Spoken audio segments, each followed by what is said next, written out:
بسم الله الرحمن الرحيم سبح اسم ربك الأعلى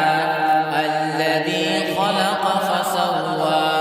والذي قدر فهدى والذي أخرج المرعى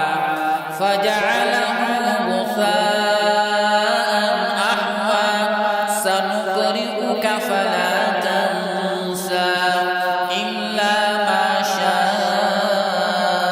الله إنه